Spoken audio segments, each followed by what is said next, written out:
Good evening, ladies and gentlemen. What's going on? Oh, come on. Come on. It's gonna be a long night if we're gonna do it like that. What's going on, ladies and gentlemen? How we doing tonight? I appreciate that. Whoever did that, yeah, I appreciate it, man. What's going on, everybody? How y'all doing? My name is Deshaun Heslop. I'm with the EBS 441 Event Management class.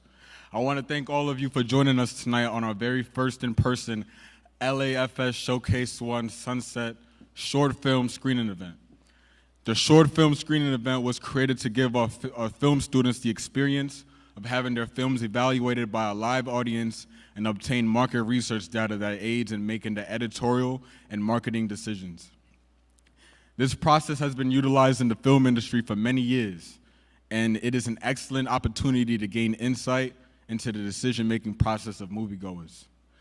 Tonight's films are in various states of production. You might notice that the color, the sound, and effects might not be complete, but rest assured that they will be in a state of an art and technically perfect sense when these films are complete. Our first film tonight is Crossroads by Shalette D. Spurlock Jr. Now, if you guys could please sit back, relax, enjoy that fire popcorn, because I got a couple on my shirt right here, and enjoy the film. Thank you so much.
Okay, yes, that was years ago. But if you just give me a chance, okay, look.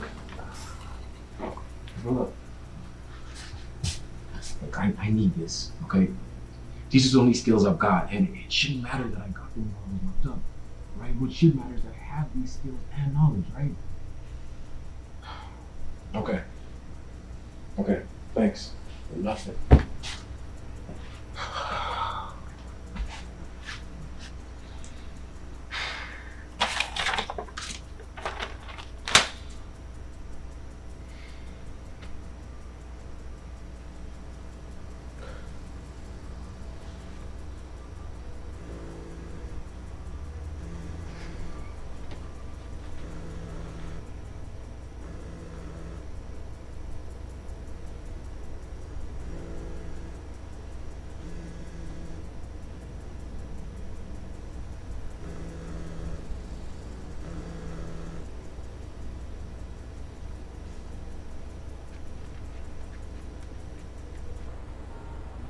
Yeah, no, I mean, I just gotta move some stuff around, it's nothing too crazy, it's just, Who is it?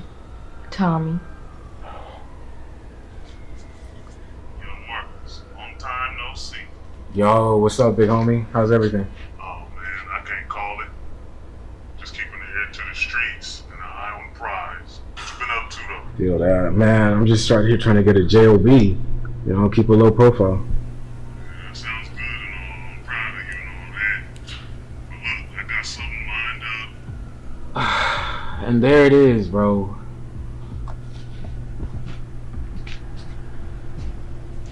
Look, I told you last time, that was it, right? I'm not risking my freedom for anybody. I gotta do what's right this time, man. I'm out the game, man. Say no more. Just know, got one in the hole for you when you need it. Yeah.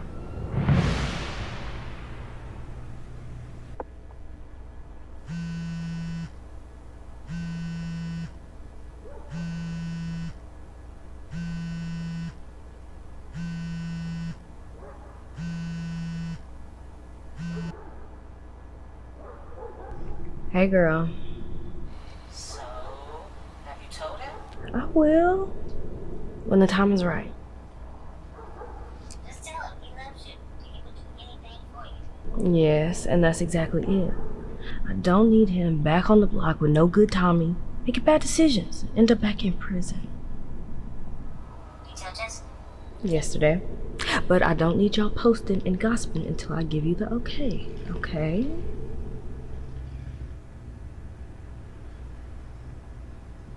Alright, do you know when the position will be available? Could be a couple days, could be a couple weeks. All I can tell you is that if you really want this position, all you gotta do is be patient, my friend. Okay. Thank you, Mr. O'Neill, sir. Mr. O'Neill. You don't know how much this means to me. Thank you so much. I'll be waiting by my phone. So, any luck? I wouldn't call it luck just yet, love, but I got a few potentials lined up. Just these damn bills, I mean... Yeah, I know, baby. But remember what Pastor said? Be happy in your hope, stand your ground when you're in trouble, and devote yourself to prayer. Yeah, Romans 12:12. I know, baby. Well, I'm gonna go take a shower. You need anything? Not bad. I'm gonna just lay here. All right. I love you. Love you too.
Yo. Yo, what up? Let's get it. Shit, I'm on way.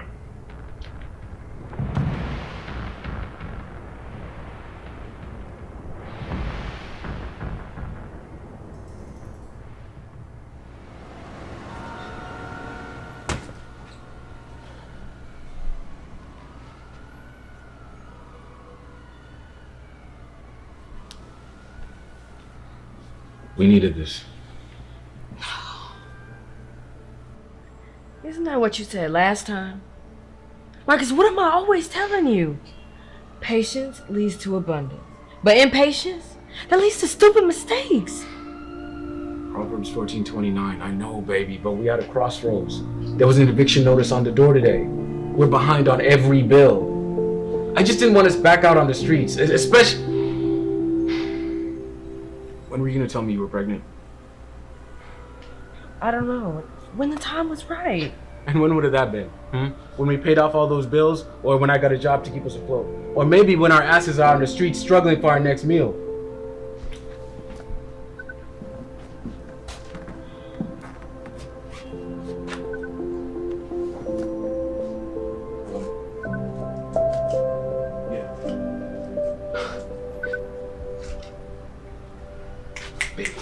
was telling you about.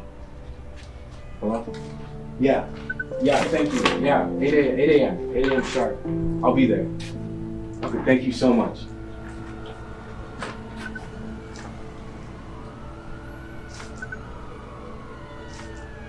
Marcus, what is this? Marcus. Marcus.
Ladies and gentlemen, that was Crossroads by Shalette D. Spurlock Jr.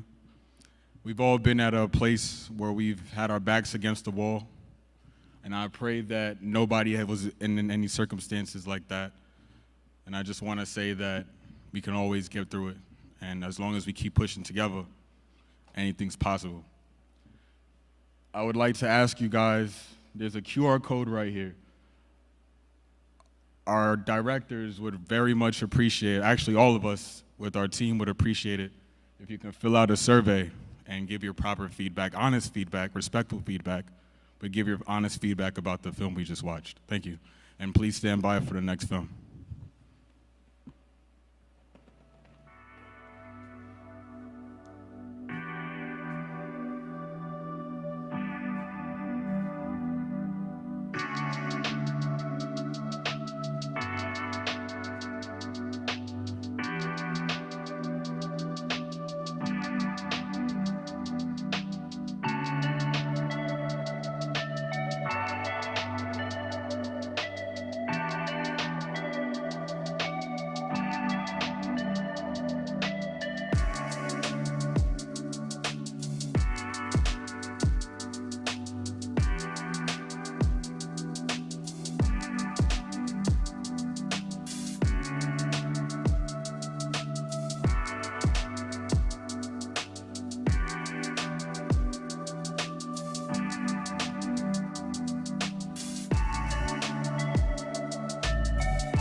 Ladies and gentlemen, if you could please, it is very, very important to keep the event going through tonight. If you could just make sure that you fill out the survey so we can just keep these, moving fluently and smoothly. Enjoy the popcorn. I heard a lot of y'all munching on the popcorn earlier. I'm about to do the same. You know what I'm saying? But please fill out the surveys. It's much appreciated. And I appreciate y'all. Thank you so much.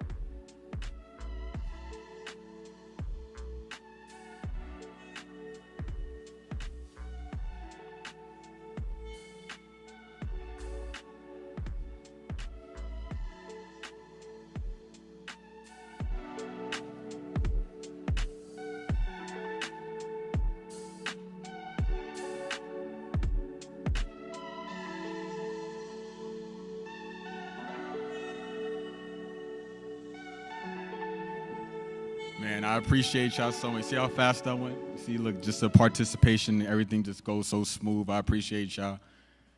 Next film I'd like to present is LAFS First by Carrie Davis, one of my personal favorites. This is a very, very good film, and I hope you guys enjoy it the same way that I do. Please stand by. Please relax, enjoy the film, enjoy the popcorn. I've been trying to call you. You ain't come home last night. I'm about to lose my mind, man. You tripping, man. Listen, this ain't how you do it. If you don't wanna be with me no more, you need to just let me know, man. And you need to, at least pay your half of the rent and give me and listen, bring me the Costco card, man. Tomorrow's Saturday, that's free sample day. You know I'm up in there. I've been looking forward to sample day all week, man. You tripping, man. I'm sorry. I apologize. Look, just call me back, okay?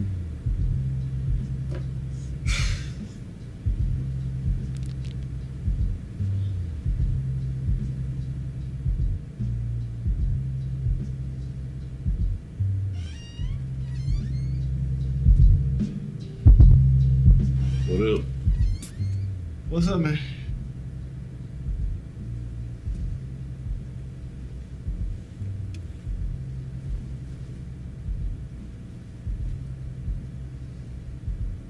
What you doing? Man, grading some papers, man. I gave the kids some quiz today. Looking at these scores, they got me questioning if I need to go back to school. Something wrong with him? Something ain't right with them. Oh, damn. Trying to be a principal, bro? That's dope. Yo, you trying to mind your business? That's doper. Thought you had a life, bro. Oh, boy. Wow. Hurt people, huh? Hey. Well, you gonna take the job anyway? I'm sorry, bro. It's just, man, as much as I love teaching, I don't know if I'm cut out for administration, bro. I should slap you. And so who would you like to do your eulogy? I was thinking about your mom. Nobody knows me better than she does. Okay, yeah, my mom, she do like ugly dudes. Yeah, 5 minutes, man. All right, I'm about to bring out your host for this evening. Start clapping right now. Start clapping right now. He is all the way from Jackson, Tennessee, but he's been touring colleges and comedy clubs all around the country. Give it up for your boy, Nick Harvey. I'm coming straight off the river like I'm in a fish. They trying to throw dirt on my name, but I'm too official. Straight off the man, you know I'm a shadow, feeling my city. Hey. What's up, y'all? I can't do this anymore. This whole comedy thing just isn't working for me. I need more stability in my life, Nick. For God's sakes, we're splitting half the rent. Who does that? And I'm not bringing back the Costco card.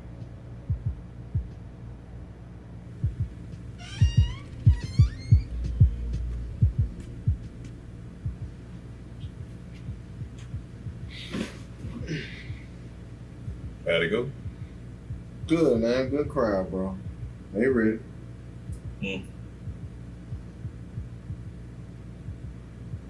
Damn, man. Stacy left you.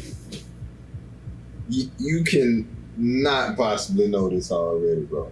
How do you know this? Man, streets be talking. Well, tell the streets to tell Stacy she needs to pay her half of the rent and give me my damn Costco card. She left without paying rent? Disrespect. You're not though. That man. It is what it is, bro. I got other stuff to worry about. Like taking the principal job. No, I was gonna say writing new material for the show I got coming up at the theater. Oh yeah, you need to do that. Really? You'll be your own people.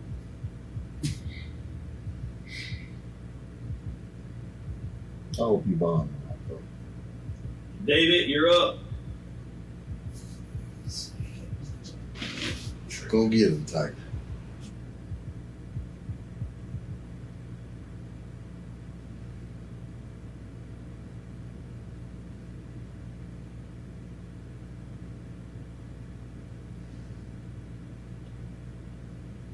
Hey Nick, you good? Yeah, I just got a lot on my mind, sir. It's that new principal position, isn't it? Don't worry, Nick, you're gonna be just fine. Yeah, about that. Because you know your performance scores with my recommendation, Nick, the job is as good as yours. Yeah, that's all. You know, because you know it comes with more money, more opportunity. It's gonna really help you out a lot. Just one thing. Please make sure you get to the interview on time. So, what you trying to say?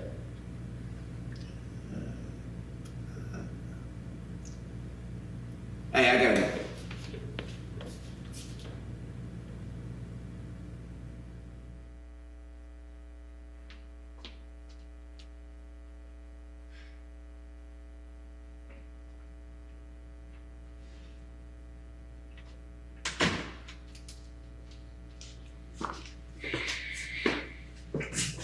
Hey, Nick, I see that you're all packed up.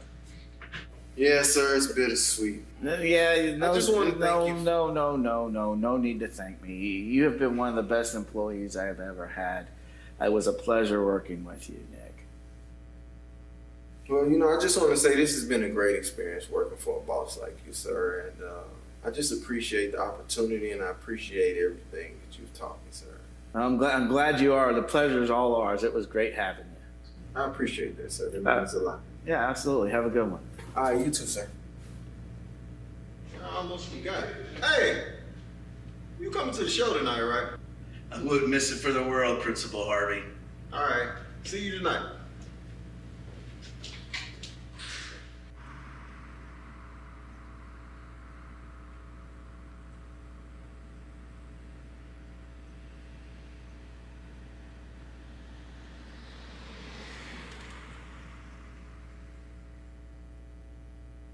Walking away from the kids, it just didn't sit well with me. And neither did quitting comedy. You know, the best thing to do when faced with an impossible decision is to follow peace. And peace wouldn't let me give up either. And who says you have to do just one thing anyway, right?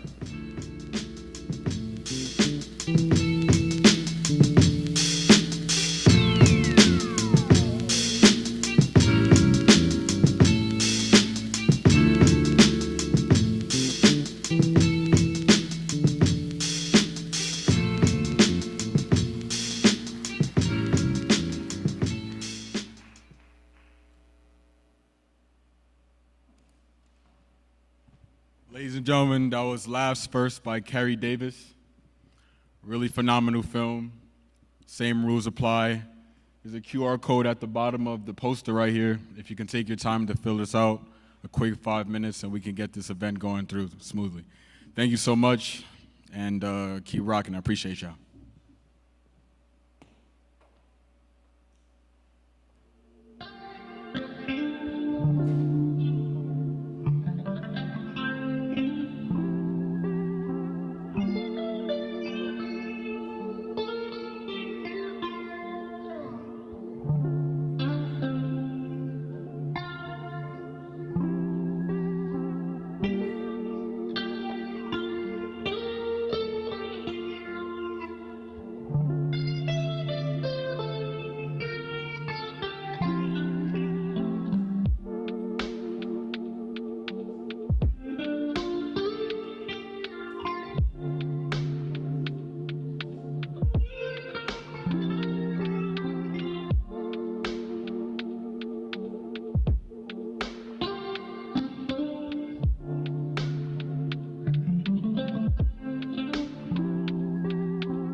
These last two films that we have made, directed by a very special guest that's here tonight. His name is George Zaverdes, and the first film we're presenting tonight is a very special film, critically award-winning director, and this film tonight, Unspoken.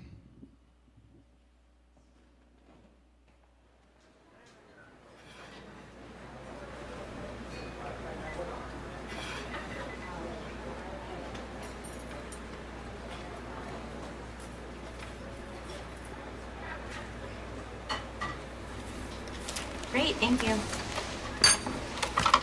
Thanks.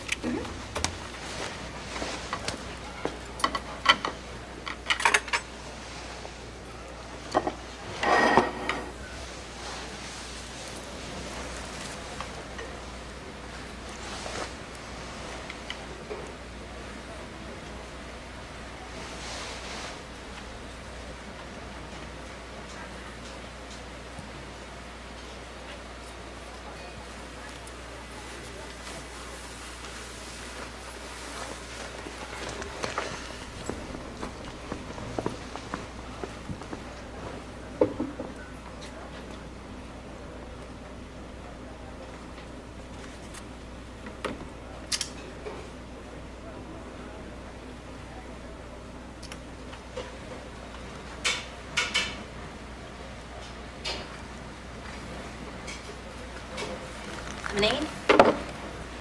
Coke? Thank you. You're welcome. Thank you. Cheers.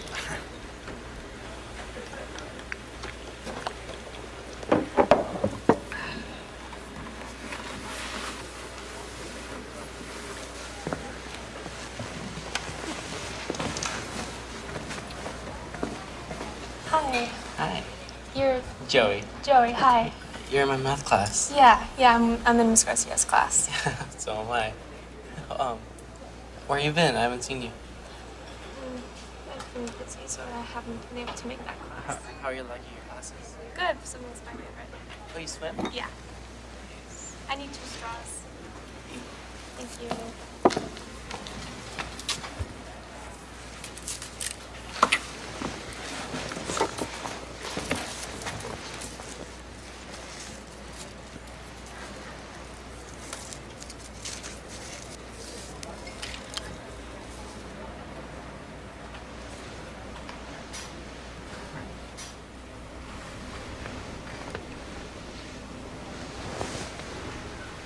There you go. Looks nice, though. Hey, hamburger. You're welcome. Thank you. All right, can I get you folks anything else?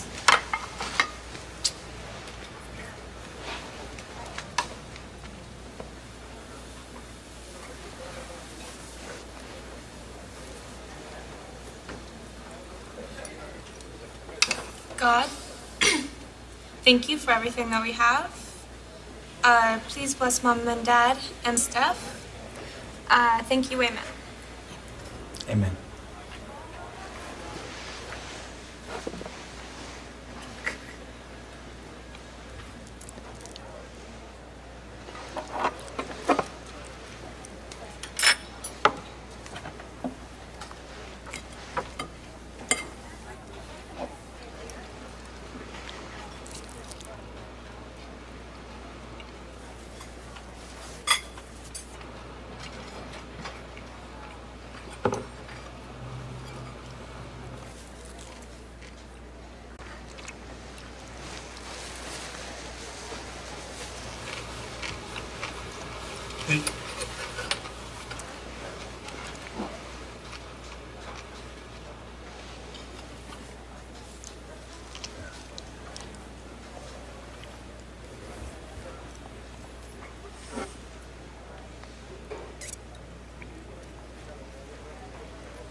Super, super, super deep.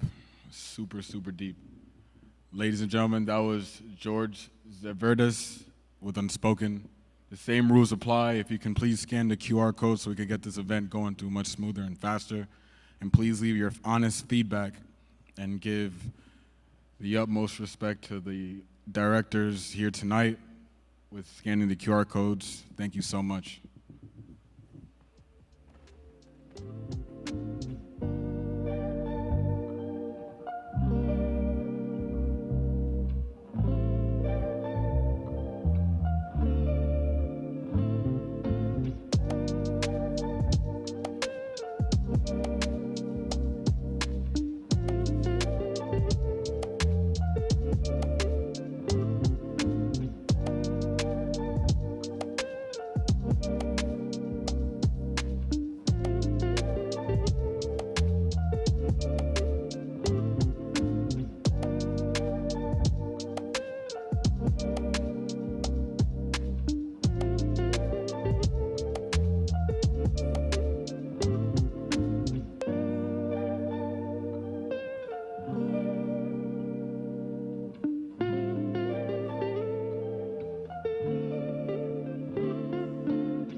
This next film by George Zverdes, David and Goliath, is a personal favorite of mine. I am a vet myself, so this one does kind of hit home personally. Please, throughout the night, this is our last film, so don't go anywhere. We're not going anywhere just yet. Just please enjoy the film, and I'll be right back to talk to you guys afterwards.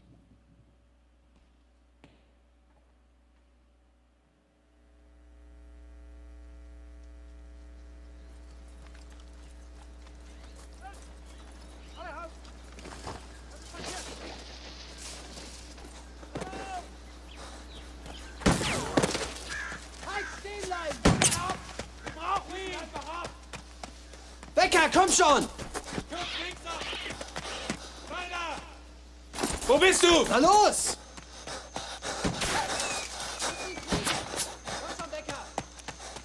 Scheiße, mein Fuß! Na los! Stehen bleiben! Scheiße, der kann drin! Halt! Halt ihn auf! Schieß ihn einfach ab!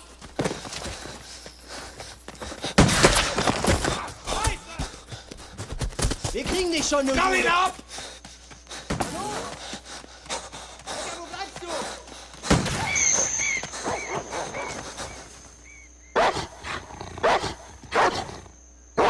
Lass ihn kriegen!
Haben Sie jemanden vorbeikommen sehen? Einen Juden vielleicht?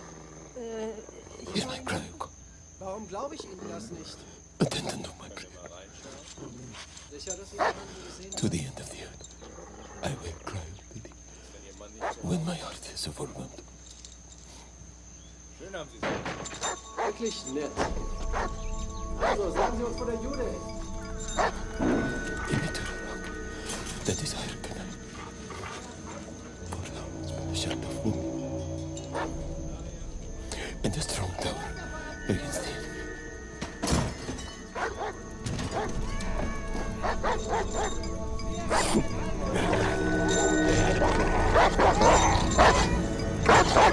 Lass uns gehen.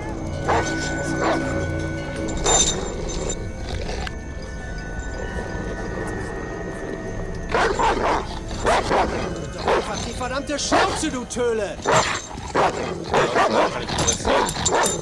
Platz! Platz! Sitz! Platz! Platz! Komm schon, du Scheißtöle! Platz! Platz! Platz! Komm schon! Okay, weiter.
Come.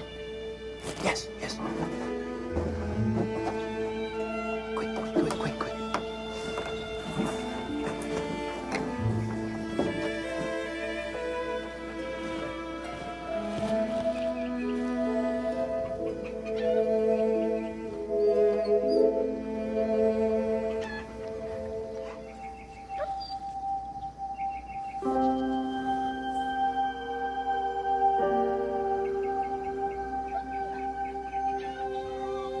Thank you, God.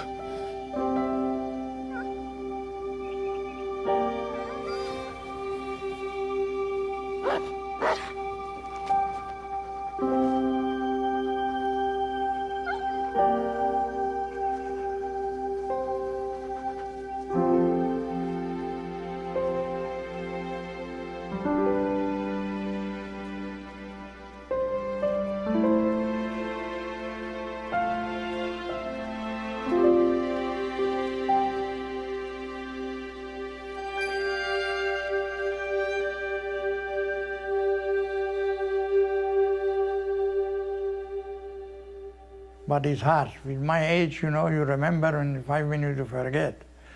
It's not so easy anymore. All the Germans, they put in jail.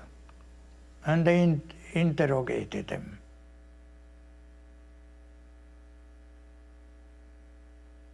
Then I recognized him. I stood before him, I asked him, "You remember me?" He looked at me, he was pale, scary, and he said, "I don't remember you." I said, "Look better." "Don't be scared," I told him.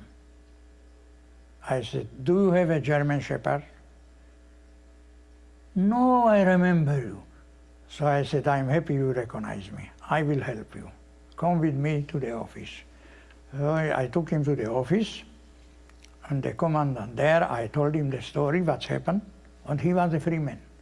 I was so happy, I was satisfied going back to my place. But this thing with the dog, and with the Czech woman, and the man, the German, who helped me, I will never forget in my life.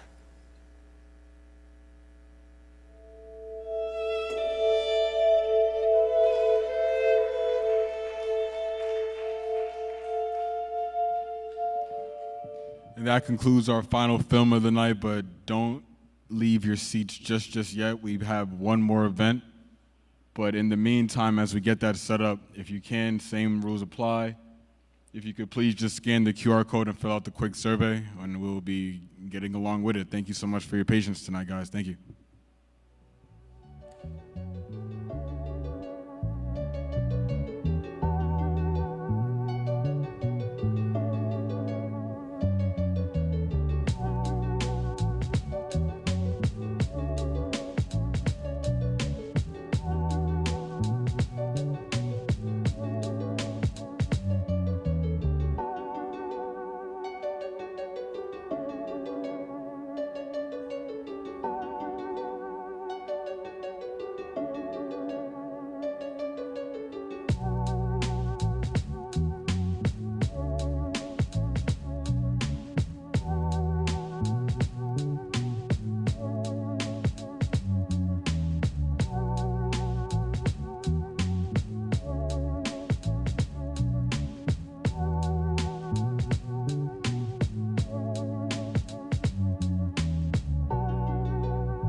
Hello, everybody. Thank you for coming. Thank you. My name is Rob Siegel. I'm the instructor for the event management course. Most importantly, I'd like you to give a round of applause to our whole class. They did everything tonight. Thank you. They were involved in every aspect of putting this event together. They selected the films we showed tonight. They created the surveys you filled out. They ran the whole show. They did all the directing, the music, and everything you see, and our host too, Deshaun. So give a round of applause. Thank you, thank you. Thank you. Thank you. So I'd like to introduce you to George Zavardis, right here. Here's George. He directed the last two films you saw. Our first two films were from LA Film School students. They're remote students. I have to apologize to them. We wanted to have them projected. They're remote students. They're not on campus, but we wanted to project them in, but for technical reasons we can't. So give them a round of applause too. We really appreciate their submitting their films. But George is here. We flew him in all the way from where? Los Angeles, I think?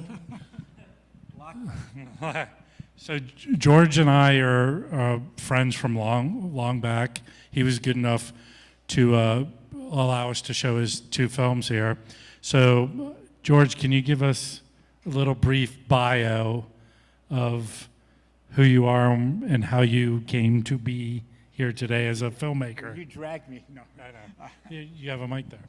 I'm going to make this short, but I'm a late bloomer filmmaker. As you can see, I'm not as young as all of you guys. I actually worked with Rob in market research testing movies, which is what we're doing tonight. Yes. And I did it for, I think, 22 years, maybe longer. Anyway, when the financial crisis happened, I lost my job, and it was a great job. I was a focus group moderator. I ran screenings. I recruited. And I went, oh, my God, what am I going to do? And I always wanted to direct. I have a theater background. I went to Cal Arts and the High School of Performing Arts. I was an actor. Yeah, he's one of those guys from Fame. Did you dance on the cars? No, Okay. I auditioned for Fame, but they mostly wanted dancers and singers. But anyway, so I said, I'm going to make a short film.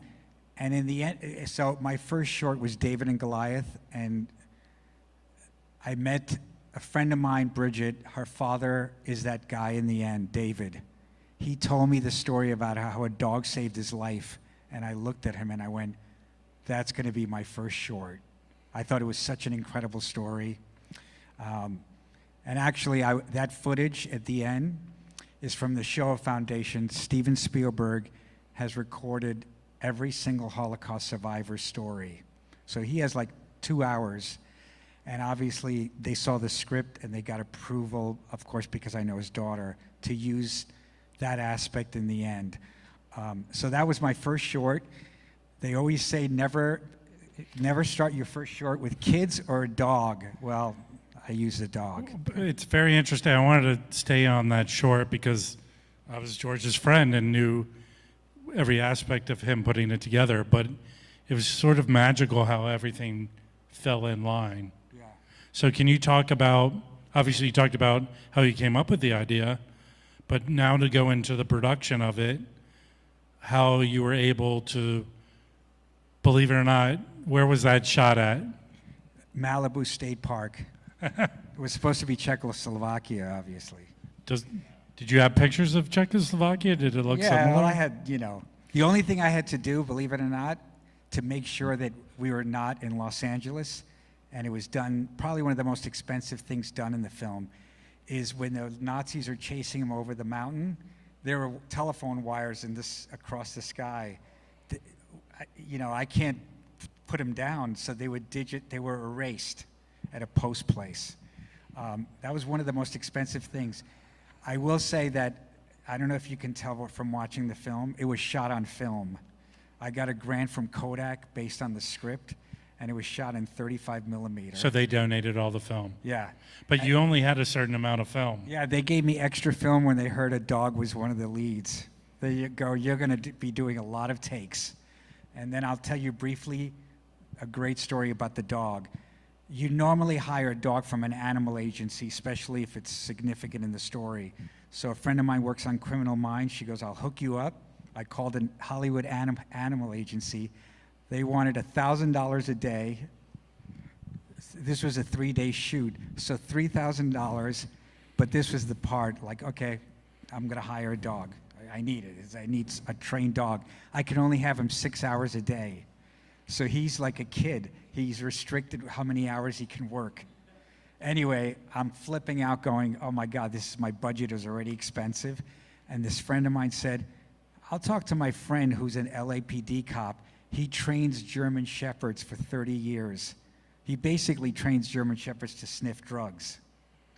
And I met him and I went, I'm making a film with a German Shepherd.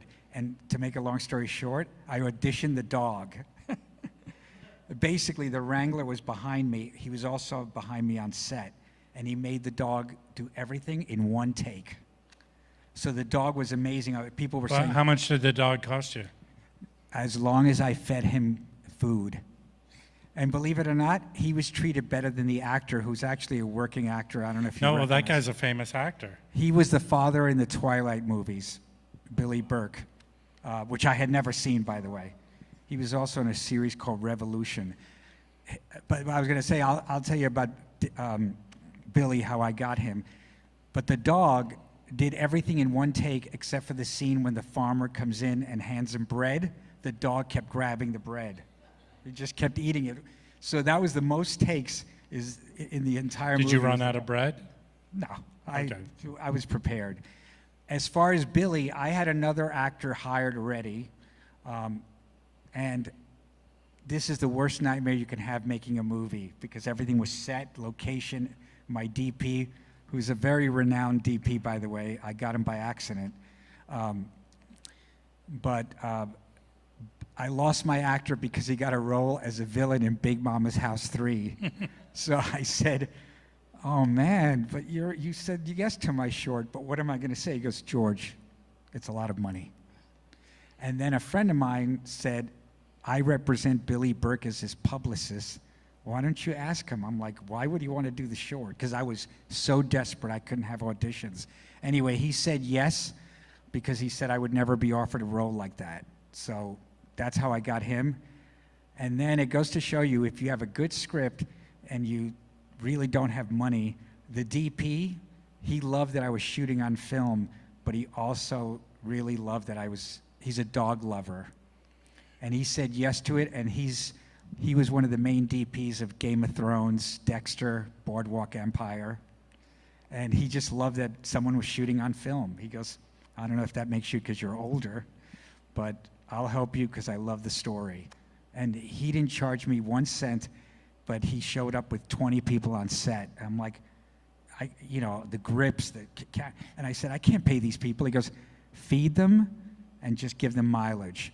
And that's all they want, just feed them well, which is one great advice if you make a short and everyone's working for free, have good craft services.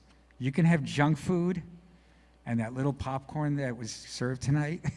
But well, that's how we got everyone here. Yeah, but food is really like, and ask people on the set, are you a vegetarian?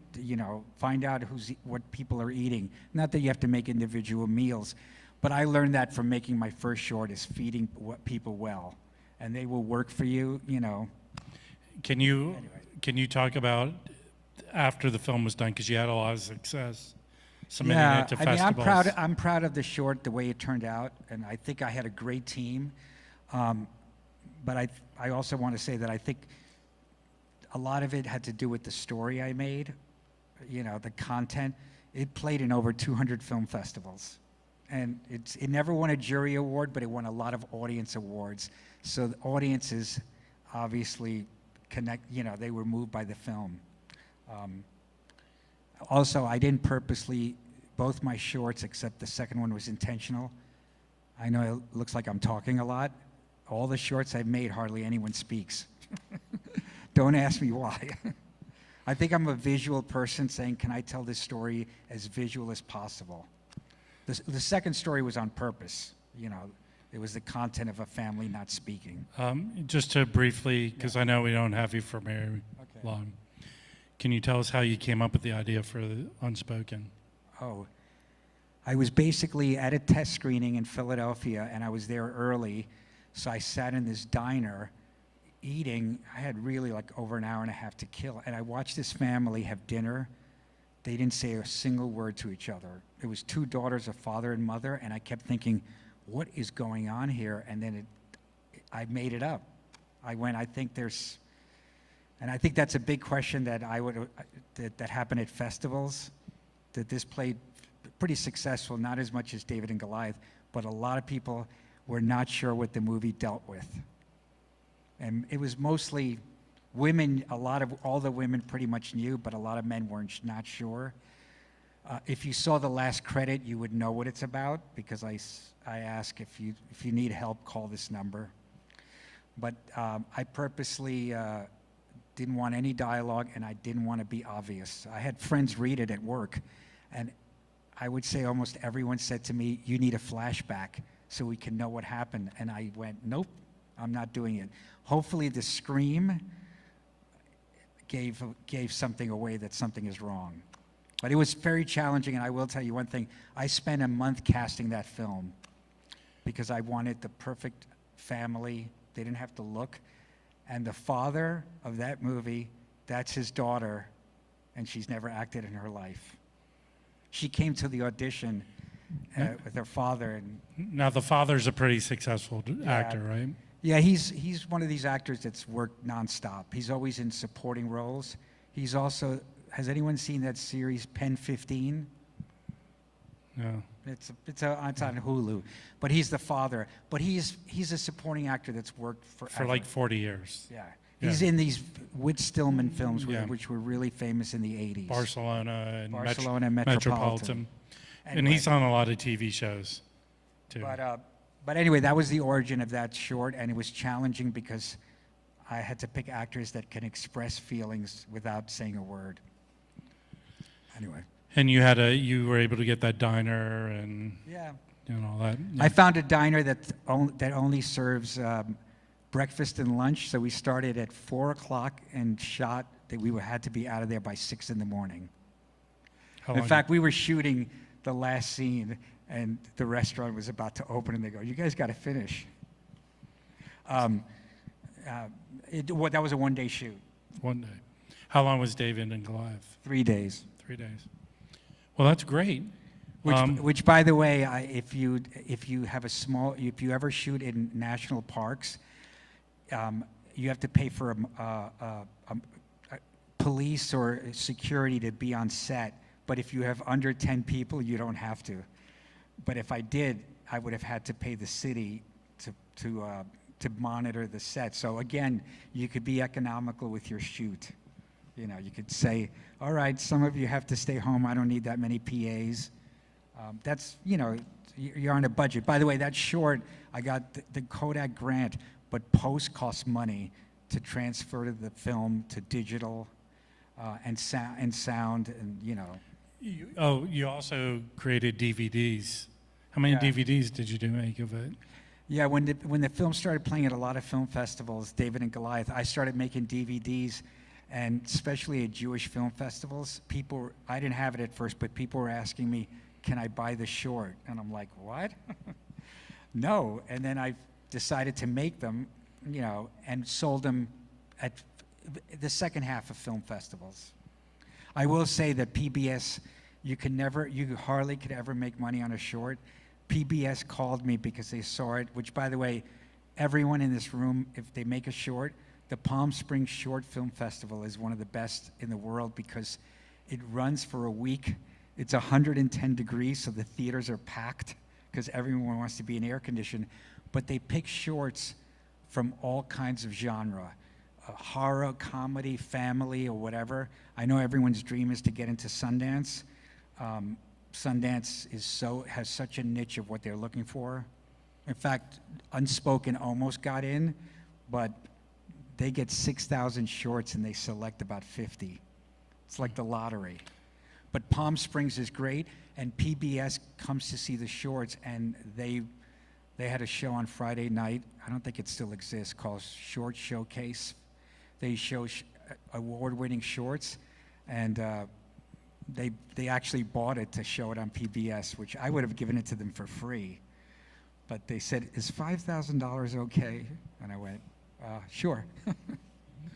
And so you rarely make money for a short. It's more of a calling card for you to direct. If you want to direct a feature, it's great to have a short. You know, also actors should do shorts because if someone sees you in a short, they know the vibe you have, the feeling. In fact, I have to say, both shorts previously, I thought the acting was wonderful. You know, really natural acting. But actors can, you know, and they're hard to get, but a good actor would do a short, you know. Anyway. Well, I think we want to wrap things up if anyone has any questions for George. Yeah. Well, My phone will dingle. I have to pick up someone from the hospital. That's all right. What's your question? I'll be quick. I noticed that in Unspoken, like, I noticed that the camera, of course, is just in the perspective of you looking at the family, but I noticed that you've made it a point to, like, every sound that you hear when the person's like biting into the chicken, or like when she's eating her sundae and he grabs the sundae and it forces her to scream as if she's like, wow, like you're taking something. It's like, yeah. In the perspective, like, is it for everyone to feel uncomfortable at the same time? Like, are we supposed to be feeling what the person that's watching our family, are we supposed to be feeling that? Yes, and I will tell you one thing again. I think film is a creative process, a collaboration of a lot of people. The sound, it's called, this is sound design. They did my sound, and because the movie, I'm sure you noticed, the movie has no music, but the sound guy goes, "I think I know what to do with your film." And it goes to show you a professional sound place. He actually, the sound guy, went to Kentucky Fried Chicken, then came back and he went to a booth, and trust me, the actor didn't eat that chicken that disgusting. Wow. But he basically was in there in the sound going, wow. And then the sound with the you know, the cups and the glass, and in the end I don't know if you can hear a bus coming through in the last shot. So the sound guy, he did all that. And obviously enhanced the scream. Again, if I go to David and Goliath, that dog did not bark that viciously. That was definitely sound design. You know, yeah, absolutely, yeah, fully. Almost like raising the volume on the sound. Absolutely. So sound is very important in a film, like all elements. But that was on purpose to create, because I wasn't sure if the audience would get the tension. I felt it. I mean, I almost want to ask one question if people have a question. One of the hardest things for me doing this short is sitting with my editor, who was a woman, and I almost tortured her. When the girls leave, I wanted the parents to realize that they might not be coming back. Yeah.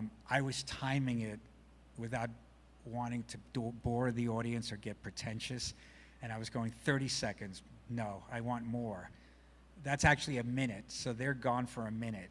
But a minute feels like a long time, but I played with that for such a long time in the editing. I had it like a minute and a half. I made it, you know. Wow. And that was interesting because it was just me and the editor until I felt right. So I don't know if that felt long to the audience in a bad way, or did it make you, the reason is to make you really feel like. Well, you know, they filled out a survey. Oh, that's right. Maybe it's in there. Oh, yeah. It's the last question. Did the mom know? Yes, and that's why if you notice she does a sigh. Also, when they do the Lord's Prayer, by the way, a lot of my actors did what they did. She did the sigh, and if you notice when they were praying, the other daughter didn't touch her mother. Yeah. She didn't. That was the actress doing it. I never told her not to do it. Yeah, I never told her what to like. So the actors brought a lot to it. I did tell them certain things, and one thing that didn't happen, and I almost didn't use it, the father ate the cherry was never in the script. When he ate the sundae, and my whole crew's jaw dropped and went, "Did that just happen?" And then they said, are you gonna use that? And the only reason I used it is because they were all shocked on set that he did it. Perfect. And, it was natural. Huh? It was natural. It was a natural. Yeah. But I also felt some people could feel like, oh, that's too much. Do we have any questions? Yes.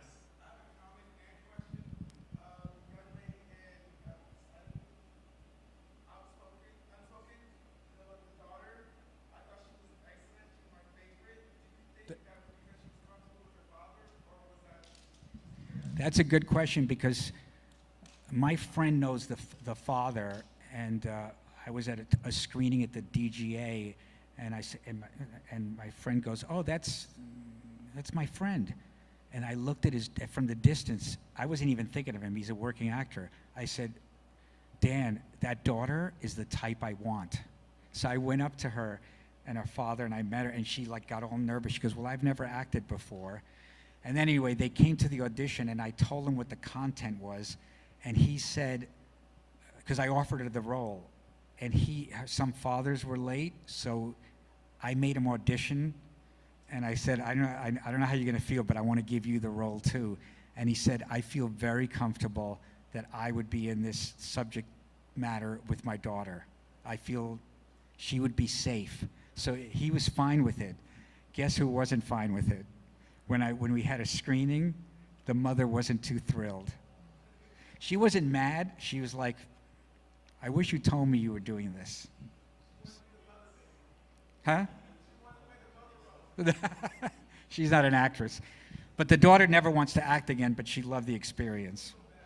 Well, I went out to dinner with both of them, with you, and she has a big personality as opposed to that in the movie.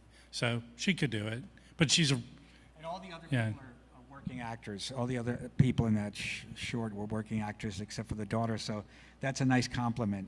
But I thought she was exactly what I wanted, and I basically, told her the situation. I said, "Don't do anything."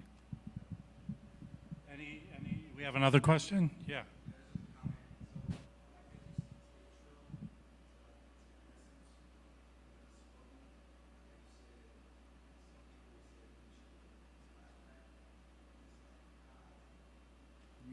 So no, he's saying his thought was that people were suggesting a flashback, but he agrees that you didn't do it, right? Oh. Yeah.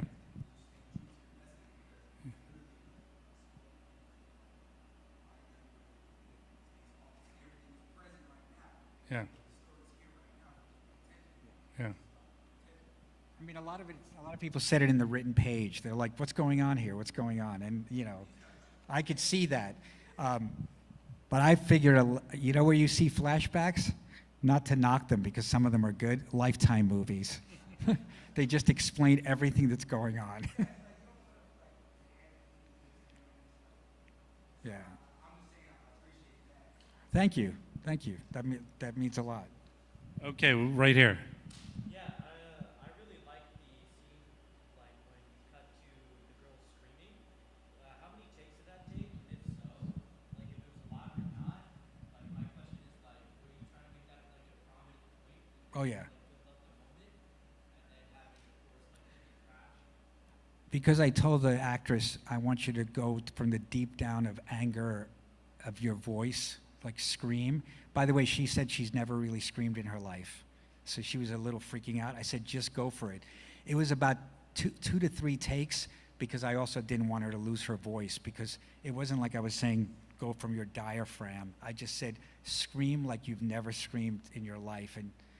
And the fact that she never screamed made it even more frightening, because she almost scared herself screaming. But it was no more than 3 takes. I almost want to say it was 2. She's a good actress, but she.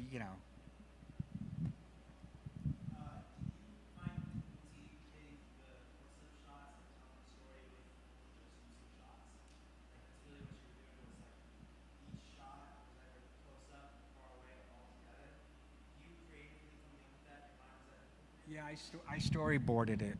Is that what you mean? Yeah. But I also tried things when we were on set with the DP.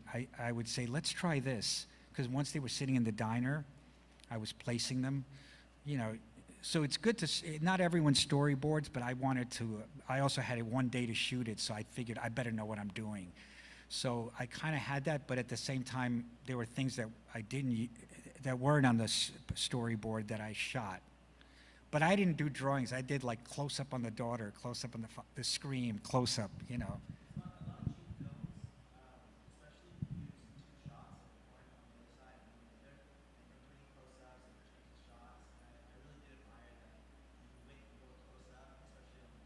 Yeah. Yeah. I'm a big fan of this Swedish director that I grew up watching called Ingmar Bergman, and he loves close-ups. So I knew one thing is that I was going to really stay tight on all of them, you know. Also, it was a dining table. They were that close.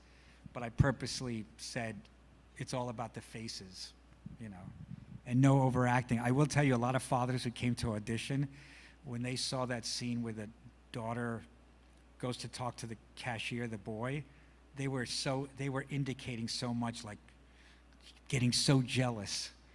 I wanted him to be jealous, but I also, sorry, that's my signal of leaving in a few minutes.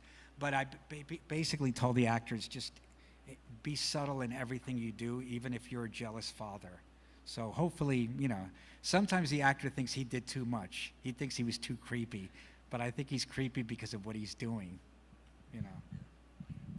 Well, I'd like to thank George for participating in our event tonight. Give yourselves a round of applause as well, man. Y'all did phenomenal tonight.